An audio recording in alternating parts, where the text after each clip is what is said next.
Hi, everybody. Today is Wednesday, November 20th, and Professor Michael Brenner is here with us. Welcome back, Michael. Well, it's good to be back with you, Nima. And let's get started with the Biden's decision to let Ukrainians to attack Russia using ATACMS or US missiles. At this stage of the conflict in Ukraine, how important is this decision? As in your opinion, what are the main reasons that the Biden administration has decided to go after this type of decision? Because they're just leaving in 2 months, they're going to leave the power in the United States. They're going to hand it over to the Trump administration. Well, as some of your other guests on your program, in the last 48 hours, have indicated, in fact, and made clear that this measure really has no strategic importance. It's not going to change anything on the battlefield. The impact it's going to have is going to be political and diplomatic. It's going to make it harder, I believe, both for this administration and for a Trump administration to accommodate itself to realities on the ground, which in turn, means a radical adjustment in the American estimation of its stake in Ukraine and how it might accommodate itself to what represents a strategic defeat, which cannot really be elided. I mean, cannot really be, circumvented, if you like. It's there. The United States decision makers and the American foreign policy and community as well, altogether, and let's also say Congress, is going to find a challenge, even if they recognize it as a challenge that has to be met, to adjust their thinking about Americans' capabilities in the world, its the extent of influence and power it has to shape relations and to determine outcomes. And that is going to be a very jarring experience.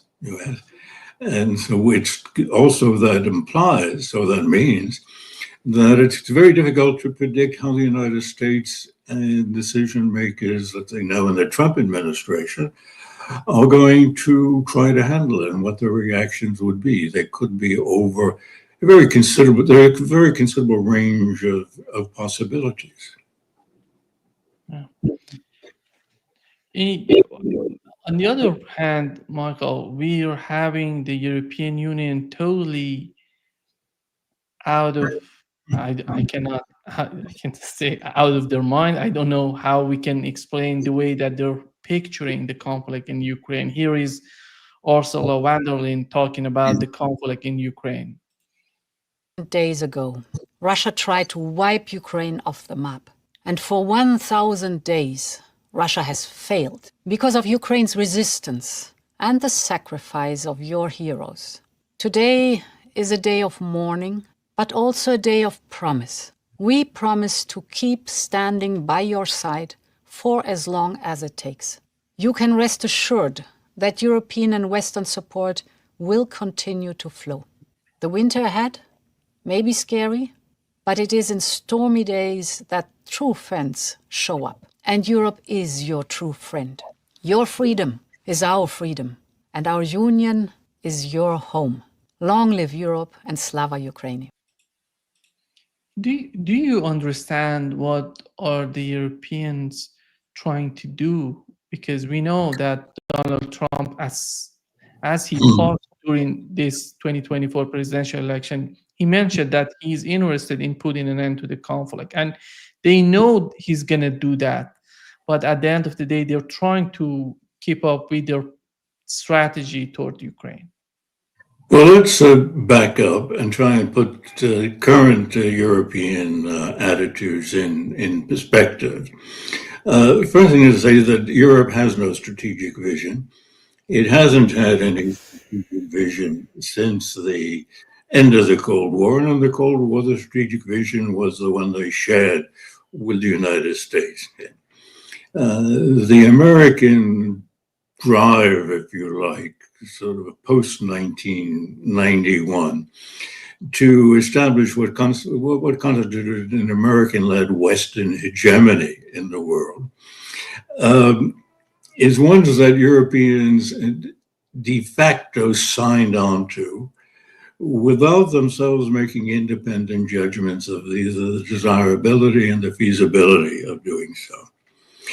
Second, the relationship between European governments and Washington is a peculiar one, since it's a classic dominant-subordinate relationship in which the subordinates, the willful and voluntary subordinates, which means European, not just European governments, European political elites sort of generally, means that they will follow the United States lead whatever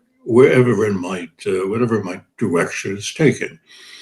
And we've seen that. We've seen that over the last sort of 30 years, even when those policies have proven to be highly dubious and have resulted in repeated failure, whether it be Afghanistan, Iraq, Syria, Yemen, and China as well. Let's remember that the European Union is in effect abandoning what was entirely reasonable policy of commercial and general engagement with China for what has become, over the past 10 years or so, an American policy of confrontation and a rejection of China as a power that should be acknowledged as having the kind of presence and influence commensurate with its various strengths, economic, political,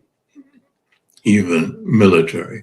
And so the nature of this dominant subordinate psychology, as we know, is that it's extremely difficult to break out of, because it would force the subordinate to assume responsibilities, intellectual, political, and so forth, to which it is not accustomed. And Europe and the main European powers, particularly West European powers, well, certainly East European countries as well, have not had that responsibility, have not assumed the full implications of sovereignty for, what shall we say, for 80, 75, 80 years. And so they're really not attuned and not prepared intellectually, psychologically to do so. Well, that's the backdrop to what has happened. And it is the United States which has really led them, let's say, down the garden path, as one says, in Ukraine, with its dedication to NATO expansion. And accompanying NATO expansion was an underlying goal of marginalizing Russia as a presence in European affairs. Some Europeans agreed with that. Others simply were not aware of it. Few consciously and publicly disagreed with it. And so Europe is in a dilemma, really, of its own making. And what we see in terms of this sort of expression is total identity with Ukraine, with the current regime in Ukraine, with the maximalist objectives which were originally set by Washington and which conform to the, let's say, fantastic, but nonetheless genuine convictions of the dominant players in Ukraine today, is it leaves them no latitude for making adjustment and adapting to the failure of Project Ukraine. And so what they're doing, well, one says in American parlance that they're doubling down.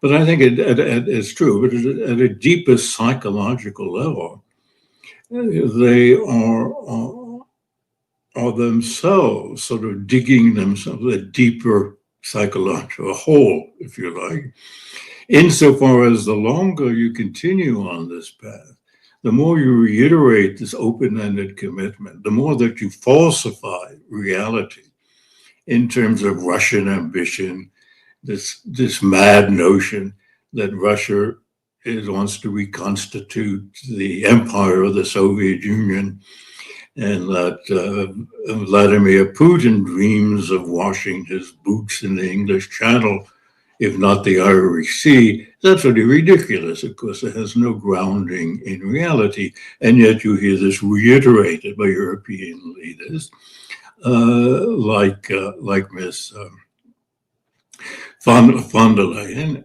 and others. And also the equally absurd proposition that Ukraine is capable of resisting for much longer, both militarily and politically, and holding out the totally fanciful hope that somehow there is some satisfactory resolution of the conflict, which conforms to European self-defined aims and purposes.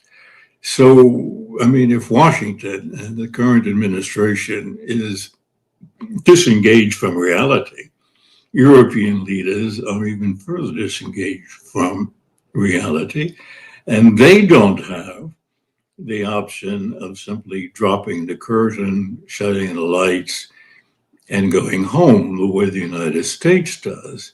Well, the situational logic, I mean, is clear and points, to very definite set of actions. I mean, the current situation, one would think, would be intolerable for responsible European governments to continue and certainly to perpetuate. It's the economic stagnation of Europe is now manifest, and in deindustrialization in Germany, very low, if not stagnant, growth rates, if not totally stagnant economies across the continent, and with the exception of Spain in the West. And these are having political repercussions as well. I mean, much of the rise of these sort of rightist, far rightist parties is due to these deteriorating economic conditions, combined with the loss of credibility, whose governments leaders seem to be oblivious both to those realities and also the realities in regard to their external commitments and engagements. I think since European governments really had no clear strategic vision from the outset, except insofar as they accepted some diluted version of the American sort of globalist, strategic conception, which really all dates back to the notorious memo, written back in March of 1991, which laid out a post-Cold War plan for the United States, which was to use its extraordinary relative strength and power to shape the world according to its own designs, and by implication, Western designs, and to be quite uninhibited about using military force as one of their instruments for doing so. And so the Europeans, as we said a moment ago, didn't think through themselves, and they certainly didn't think through the consequences of acting in accordance with it and dealing with Russia over Ukraine. And so there's a complete intellectual void, if you like, and alternative strategic perspectives have not been developed and articulated by people who have any influence or visibility in major European governments. in part because dissent has been suppressed, and because of and also because of this extraordinary uniformity of thinking, this sort of herd-like mentality within European political classes, the same as similar to what's happened in the United States. And then further exacerbating this is that any realistic and sort of reasonable strategy at this point would have to acknowledge accepting two very awkward and unsettling realities. One, that Russia has won the war, that Russia will dictate terms in Ukraine that conform to the objectives and goals set out by Putin very clearly a number of times. We're going back to 2021. And that would include a broad collective reconsideration of European security architecture, or just understandings, if you like. And by implication, this means coming to terms with Russia as a great European, as a major European power. And it means dealing with a Russian government which has won, and under circumstances in which you're the loser. And that is exceedingly difficult for these people who, let's frank it, I mean, none of them are great statesmen. None of them actually have shown any statesman-like qualities. They're very limited in terms of their political insights, in terms of their leadership qualities, in terms of their vision for the continent. And so we find them, in effect, simply, reiterating all the old cliches, if you like, which are increasingly, week by week, less and less relevant in terms of what's actually happening. So where this is going to lead is very difficult to say, because of all of these multiple obstacles that stand in the way of any reasonable, logical policy decisions. If we assume that one of the main reasons of this conflict in Ukraine was make some sort of division between Russia and Europe, do you think that has been achieved, that the objective has been achieved by the United States, or we can still assume that in the future there is no possibility of separating these two parties? They have to work with each other. You mean Russia and the members Russia of the and Europe. European Union? Yeah. Well, objectively speaking, yes, but how you get from that self-evident conclusion to working out, or even a readiness to sit down with the Russians to work out a new set of understandings and agreements and, et cetera, is a very, very difficult course to navigate, and nobody seems really inclined intellectually, diplomatically, psychologically. And I know harping on the psychology of leadership is something that tends to be frowned upon by sort of classical analysis, but I think there's no getting away from the importance of that dimension of the current situation.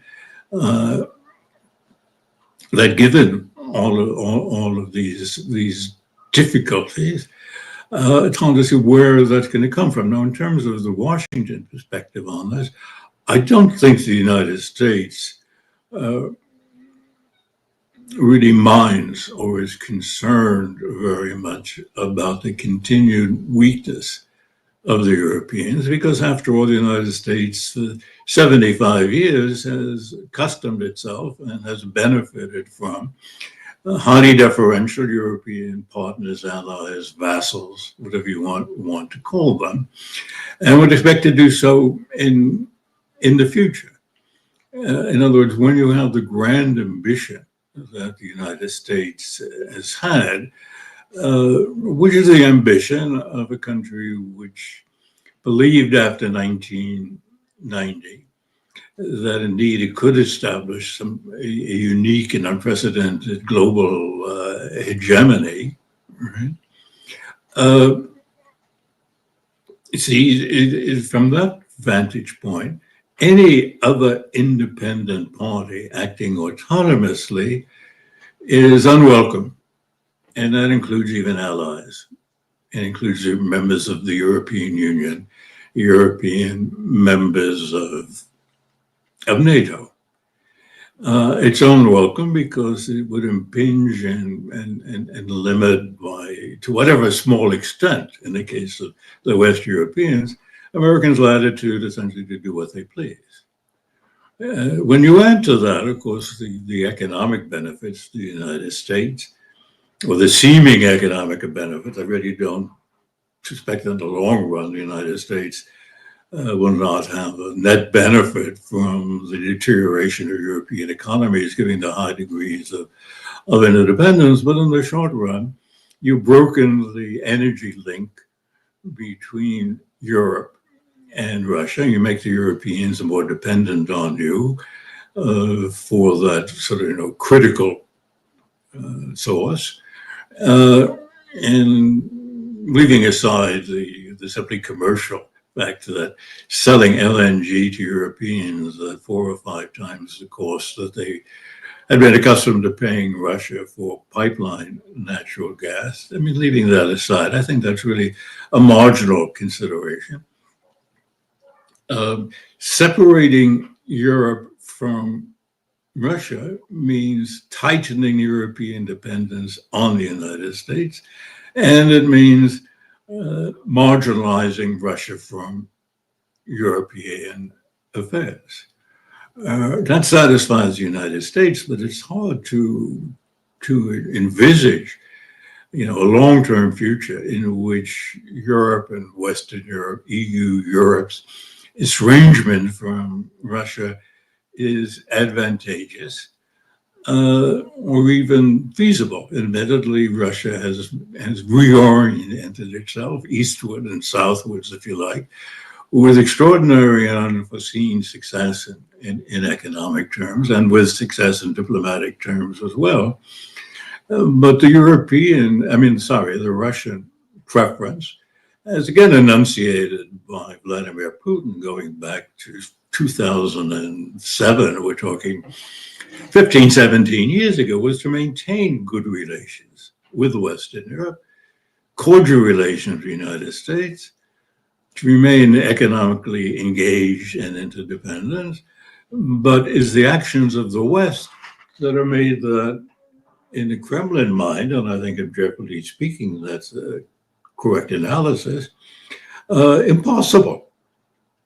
So if you want to put it bluntly, Europeans have dug their own grave, and it's hard to see how they're going to scramble out of it. And if you were to mention the legacy of the Biden administration in terms of what's going on in Ukraine, what would you mention about that? American hubris, of course. The American unwillingness or inability both intellectually and in terms of mentality, to acknowledge that the world was moving in a direction that would diminish American relative power and influence, and not in absolute terms, because China, most certainly, and Russia and India and other countries of some size and consequence, like your country, Brazil, Indonesia, whatever, were not going to accept the role which had been outlined for them by the United States, which in effect was to be, how to put it, sharecroppers on an American plantation. And that's always totally, a mindless, rather absurd belief that they would do so. But the roots it set down in the mind of American political elites is testimony to how strongly entrenched is this American hubris conception of American exceptionalism superiority. The notion that the United States was born under a providential star with a mission to lead the world down some enlightened path, if you like, as an agent and not just as a model. And so that American national self-identity is tied up, is bound up with this conception. And so to accept the fact that the United States' place in the world and place in history now, in the future, if not in the past, is simply to be one power among others, even if the primus inter pares or soon on an equal par with China, really calls into question one of the great pillars of American national identity, which Americans do feel, and Americans' political class feels most keenly. So, I'm sorry to seemingly fall back on pop psychology, but it is a significant ingredient in the equation, and that's the American dilemma. And I don't think that Donald Trump really has a way out of it, although we could talk a bit about how one might imagine the lines that he will take and what effects they'll have. Yeah, go ahead and talk about Donald Trump, because right now many people are thinking that he's going to put an end to the war in Ukraine. He's going to we can imagine, they're talking about that he is able to improve the relationship between the United States and Russia. But at the end of the day, with what we've seen so far, these people who has picked for his administration, you see, most of them are pro-Israel, and Yeah, some well, of them are. I think there are two cardinal facts of life to keep in mind. One, that Donald Trump is a narcissist who doesn't just believe, but feels in his bones and knows to his own mind that he's always right about things and has the correct judgment and knows what to do. Second, he's ignorant. He knows very little about the world. He knows very little about other countries.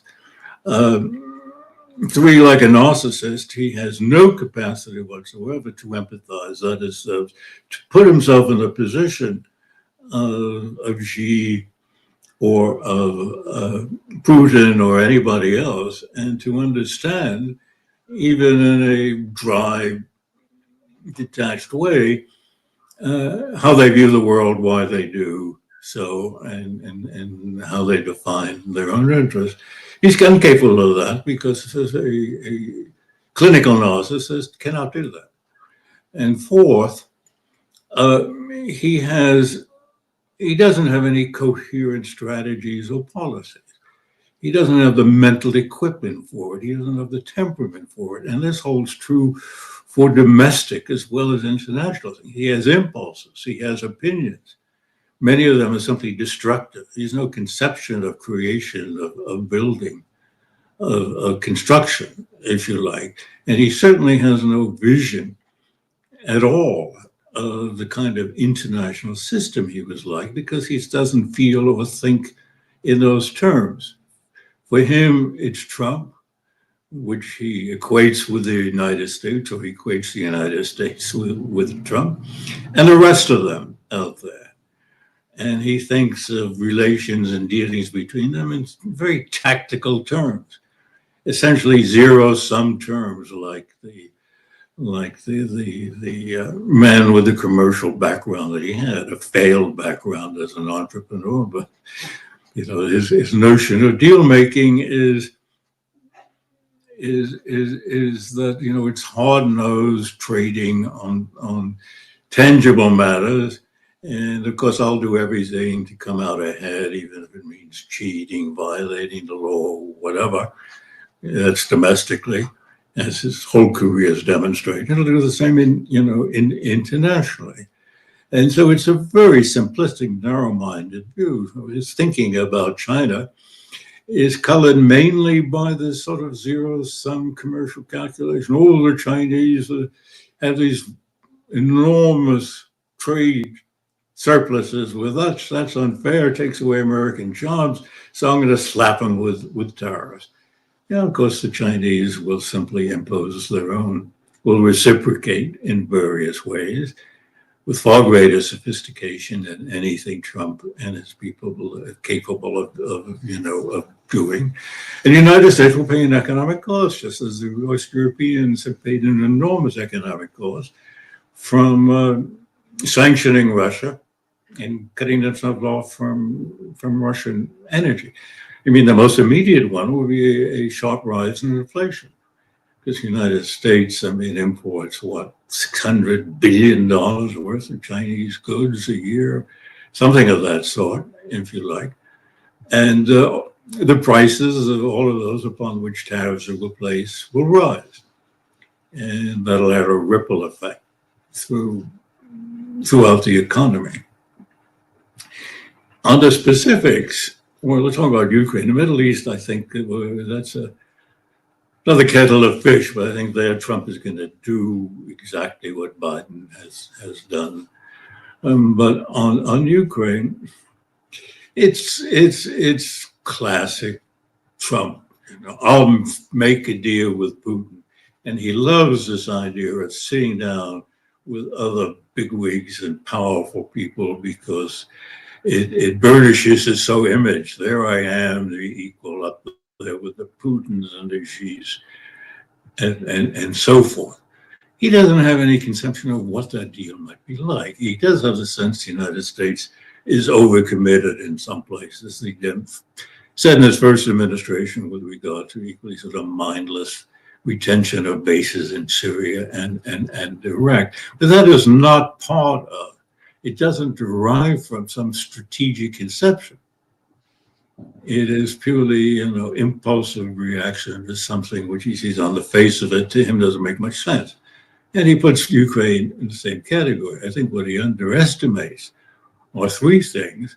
One, the extent to which the American political class generally is committed to the Ukrainian project, the extent to which the United States partners in Europe are committed to the Ukrainian project, and most important, he doesn't understand that the criteria which Moscow has set for bringing the conflict to a resolution are ones that he won't be prepared to accept. Now, he talks about a ceasefire. The Russians aren't going to accept a ceasefire when they have a decisive advantage on the battlefield. They say the Russian tradition, the logic of the situation is when you have the advantage, you keep fighting even if there are talks going on. You do so simultaneously. And your advantage on the battlefield is very much part of your negotiating leverage. So, he's going to find very quickly that any kind of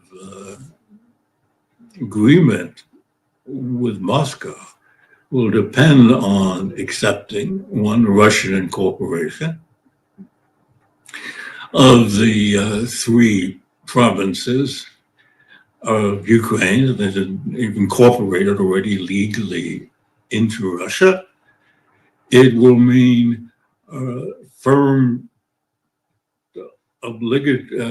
treaty commitments and obligations that Ukraine will never join NATO, and perhaps even the EU, now that the EU is trying, or at least rhetorically is talking about taking on a defense and security dimension, and a change of leadership in Kiev. The Russians will simply not accept the situation in which you have a partition of Ukraine, the western portion of which is ruled by the ultra-nationalists, right, in which they would be free to rearm and get themselves ready for the next war, in which irredentist sentiments will prevail.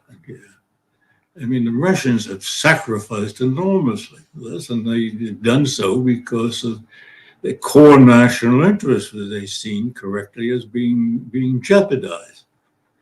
And the Trump instinct, the predilection to turn this into some kind of bargaining deal, aiming at a deal. You keep Crimea and that, and we'll reduce sanctions, which is an idea, by the way, which is not entirely his, been floating around Washington by people who are as divorced from reality as he is. It's not going to work.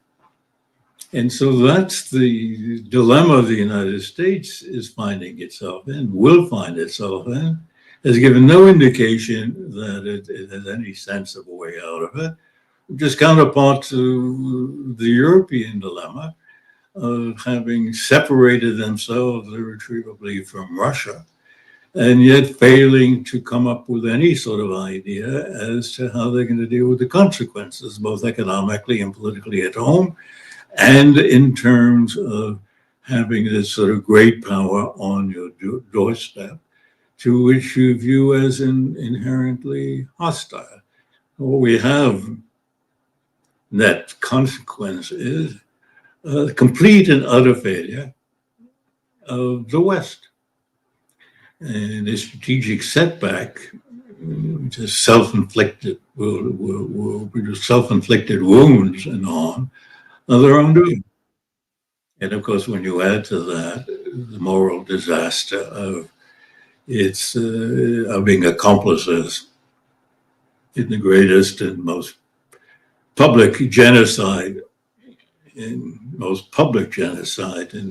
modern history, you can see that, the West, if we can use that term,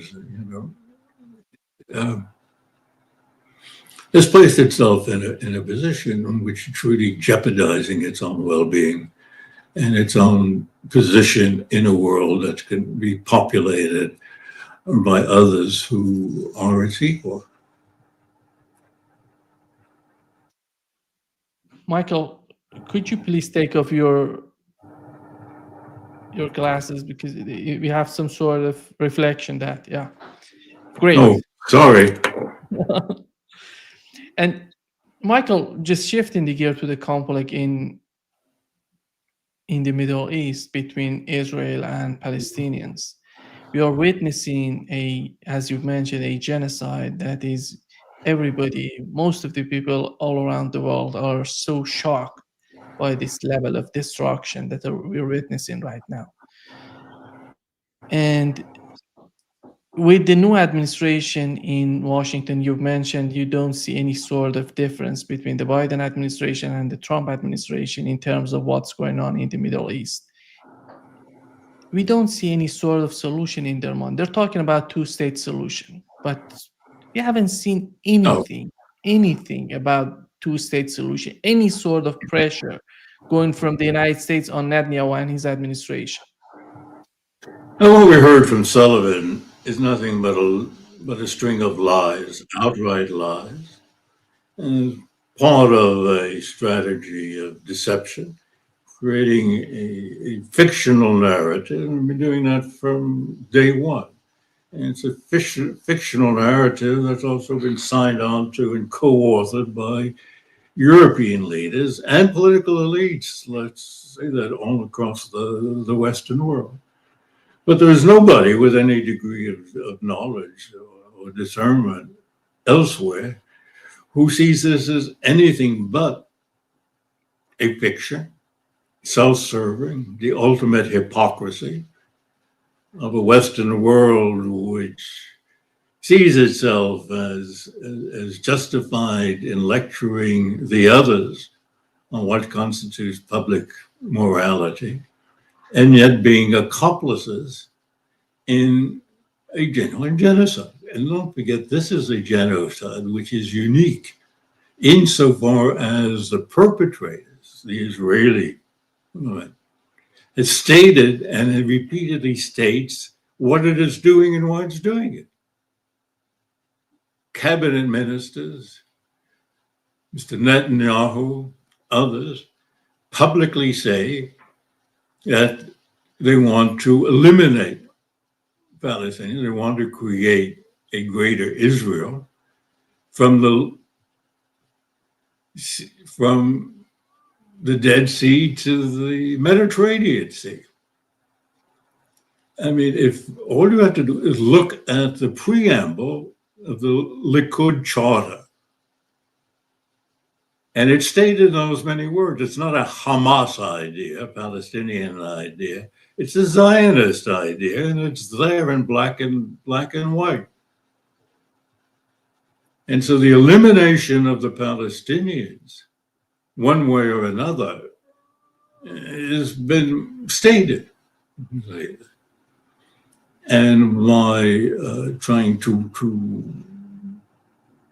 suggest otherwise is to, as I said, create something, try and sell a fictional narrative, which is bought and accepted only in the Western world. I mean, not universally, but certainly by the political class, for the most part, in Western Europe and the United States, the only countries in which there is manifest dissent by public figures, not just sort of marginal commentators, right? One, Ireland, two, Spain, and the opposition in France. Otherwise, it is non-existent, and to the extent that even it is voiced by marginal people, they are suppressed, and sometimes physically suppressed, as in Germany, as in Britain, as in the Netherlands, as in the United States. And so the other singular feature of the situation is that the United States and West European countries have no interest of their own. No interest of their own that is served by what Israel is doing. Not only regard to Palestine, we got to Lebanon, we got to Iran. No interest whatsoever. In fact, by any reasonable measure, it's a disservice. American interests around the world have suffered and will continue to suffer in very significant ways because of our being an accomplice in genocide and everything associated with it. Now, unless you believe it's in the American interest to go to war with Iran, as the Israelis would like us to do, and as some people in Washington would like us to do, right?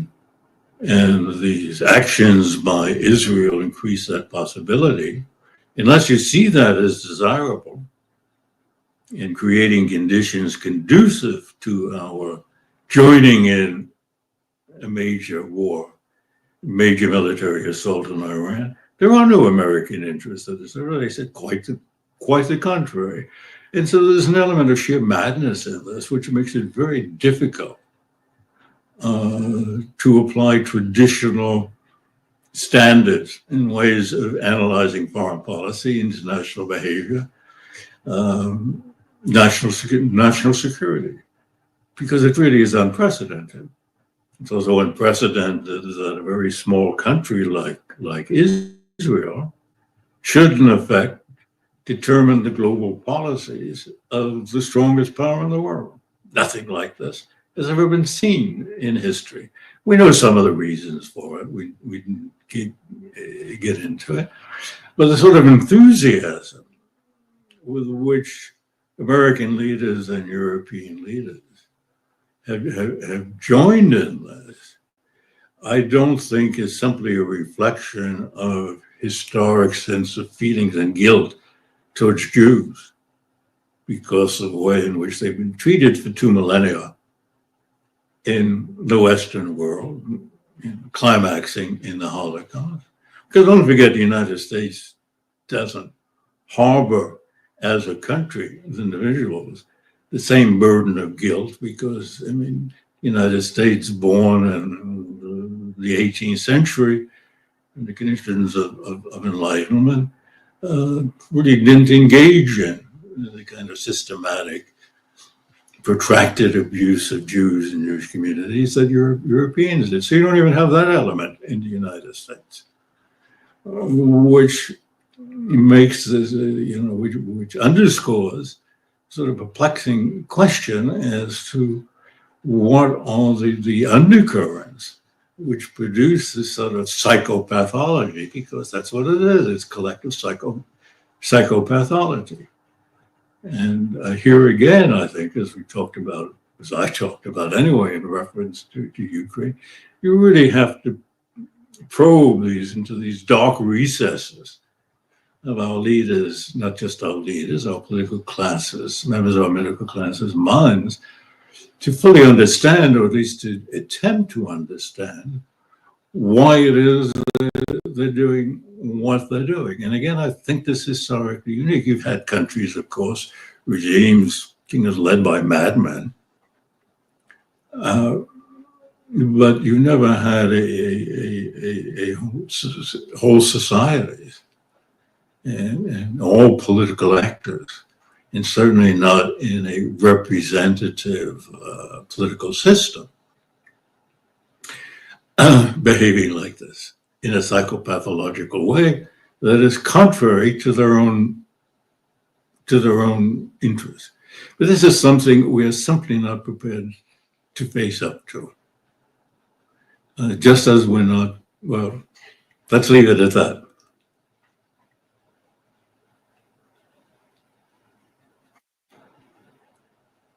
I can't hear you, Nima, I can't hear you. Can you hear me right now?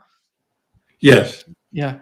You've mentioned the leverage that Israel has on the United States, a small country just running the policies of the United States, which is the greatest country on earth right now, and the influence that the United States has on each and every corner of this planet. Do you think how they could achieve this sort of leverage on the US foreign policy or even internal and external policies of the United States? How would you describe it? Because that's a question which John Mearsheimer has answered. The Zionist lobby is uniquely powerful. Its components, its configuration, the concatenation of forces which have led to it. It's not a very complex sort of picture, if you like. And of course, the background factor is the historical relationship of place of Jews and their treatment in the Western world. What to me is most stunning is that this has not been counterbalanced. Let's just talk about the current situation over the past years. Has not been counterbalanced by basic humanist instincts. Here we get displays of of a genocide being carried out, by the most atrocious methods, in the most atrocious means, in which we, in fact, are co-belligerents. The United States, by legal standards, is now a co-belligerent. It's not only does it provide arms and diplomatic backing, it provides technical advice, intelligence. It cooperates with Israel in airstrikes on Iran. It collaborates with Israel in shooting down Iranian retaliatory missile strikes. We're co-belligerents.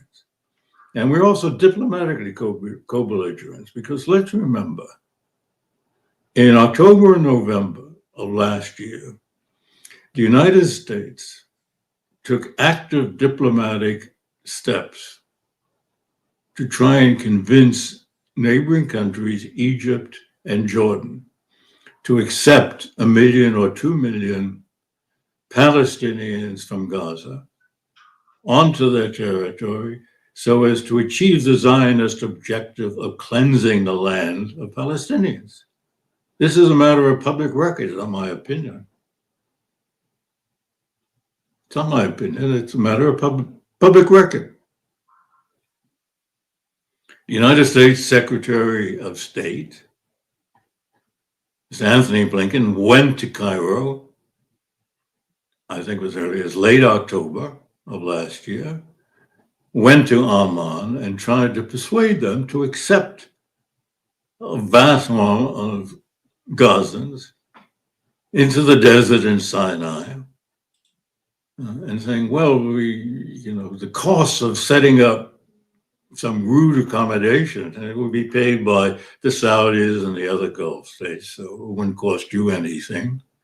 And we offered them the carrot, particularly Mr. Sisi, of writing off billions of dollars of Egyptian debt. Egypt is laboring under the burden of enormous financial debt, both to American banks, American government, the IMF,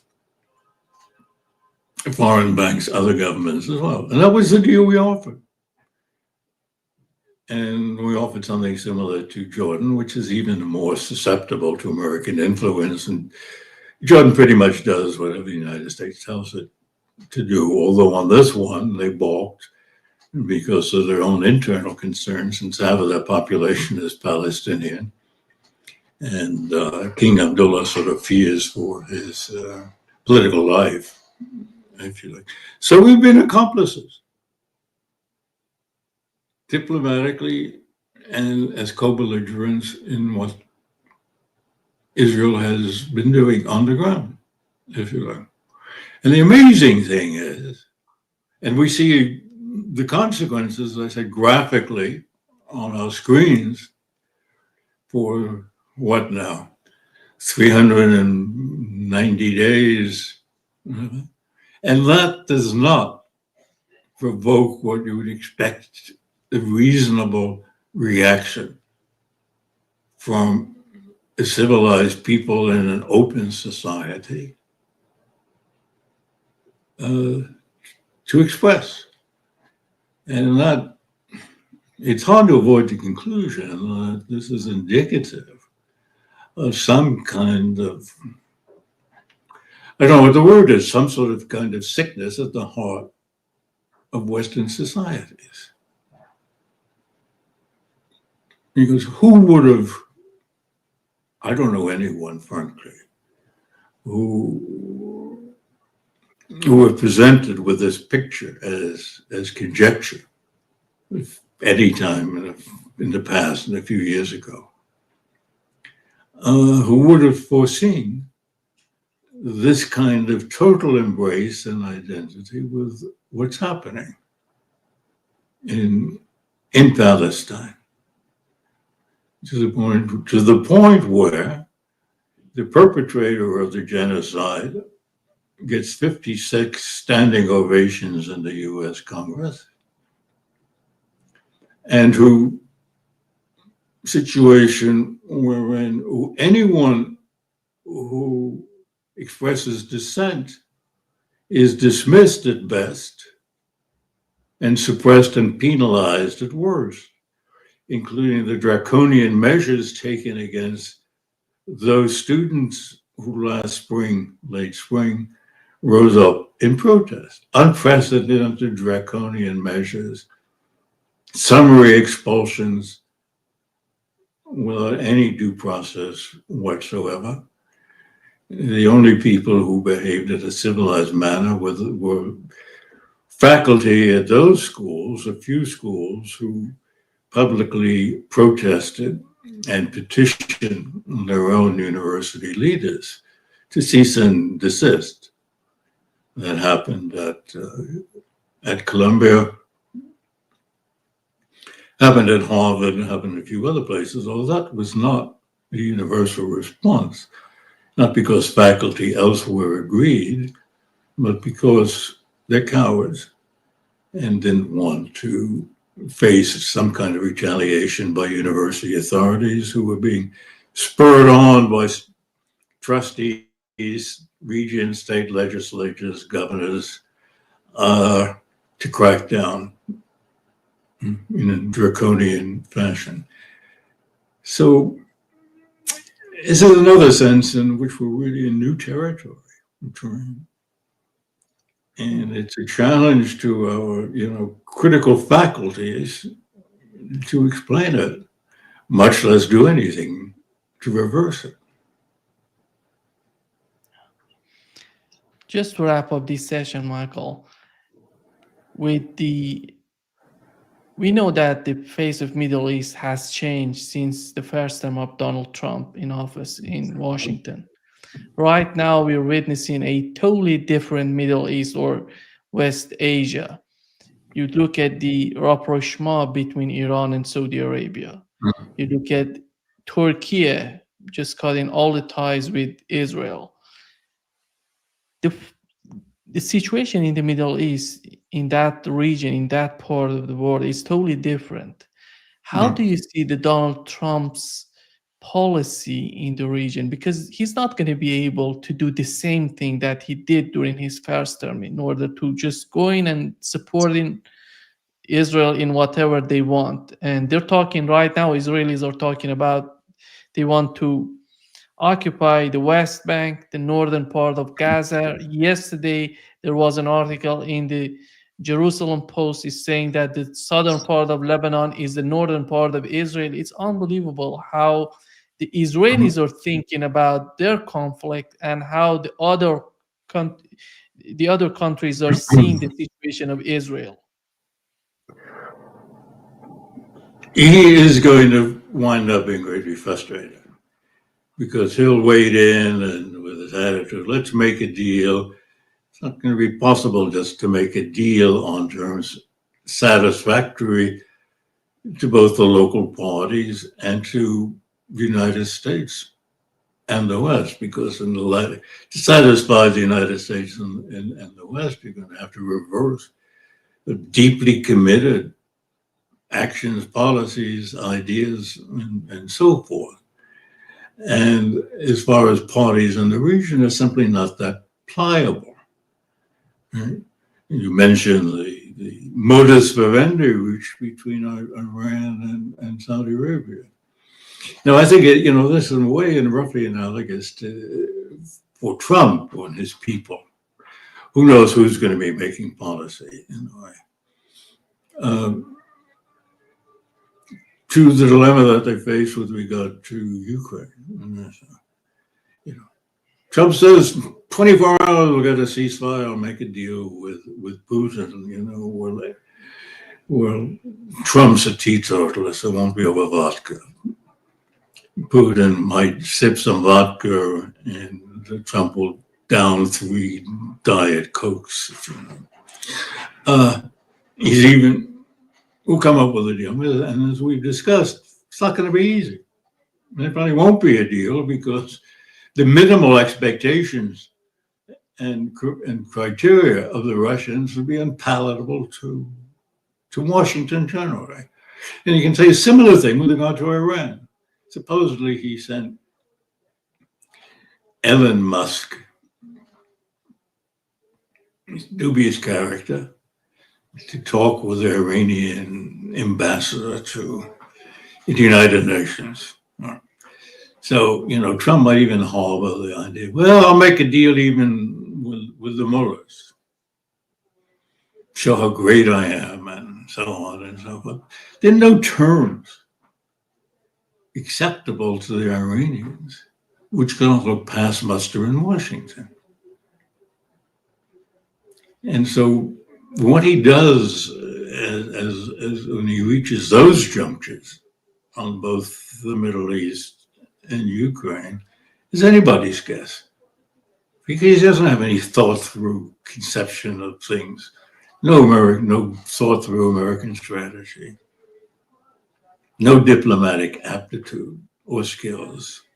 And the people whom he's appointing are equally lacking in them. So you have this sort of projection by some commentators share a critical view of the United States approaches and policies in Ukraine, we go to Russia, we go to the Middle East, we go to China, who project onto Trump virtues which he doesn't have, or expectations which are unrealistic, because he doesn't share the foreign policy establishment's hegemonic ambitions. He doesn't want necessarily that the United States dominate every region of the globe, which we've committed ourselves, in effect, to doing since 1991. And he's concentrating on remaking the United States, or some would say destroying the United States, so he's likely to have much more success. Right? Well, that's true, but that doesn't translate into terms of resolution for problems as complex and as intractable as Ukraine, Palestine, or even China. What kind of deal does he expect to make with China through opposing tariffs and not rejecting the Biden administration's clear commitment in support of Taiwan's independence and autonomy? I think if you want to talk about challenges, dilemmas, Vladimir Putin and Xi in Beijing, they also have a dilemma. How do you deal with these crazy Americans? How do you deal with these unpredictable and impenetrable Donald Trump? Because on the one hand, both of them, and they're not going to let themselves be pushed around by the United States anymore. They've steeled themselves and prepared themselves to resist. At the same time, they cannot reject the possibility of the United States doing something absolutely crazy, like Biden is doing these days, in regard to Ukraine and giving Zelensky permission to launch missile strikes in Russian territory and sending, now remember to use cluster mines and so on and so forth. I mean, as I get into psychology of this decrepit old man, Joe Biden, who's not altogether there, and who's under basic mean spirit and is coming to the fore as his days is on this earth as well as in the White House are coming to an end. But I mean, the Russians and the Chinese leadership realizes the one hand, you're not going to be pushed around by the Americans, and on the other hand, how do you avoid creating a situation or allowing a situation to develop in which these sort of unpredictable characters might do things which are self-destructive, as well as destructive of us, Russia and China. Fortunately, you have two men of extraordinary ability, of rationality, unemotional, who fully understand the condition of things, and also are fully in charge of their own governments, and don't worry about term limitations either. Right? So they're going to act responsibly, although even what they deem to be, and by any reasonable standard or responsible actions and behavior, might not necessarily succeed in avoiding something that's catastrophic. Now, the fact that you have, last point, men of that kind with a vision, right, and who are not driven by ideologically or chauvinism to act aggressively internationally, if they'd had an interlocutor in Washington with similar qualities, they could have joined and worked together to construct the outlines of an international system and arrangements and rules of the road and institutions that would conform to present realities.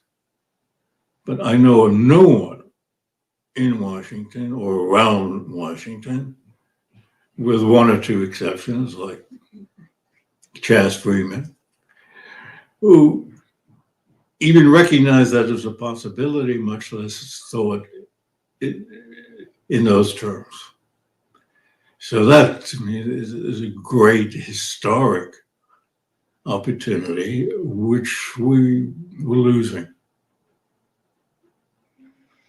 I mean, Donald Trump wouldn't mind sitting around with both of them and munch on Big Macs and drain Diet Cokes, but he would have no idea as to how to proceed along this sort of grand venture that would have to unfold over a decade or two.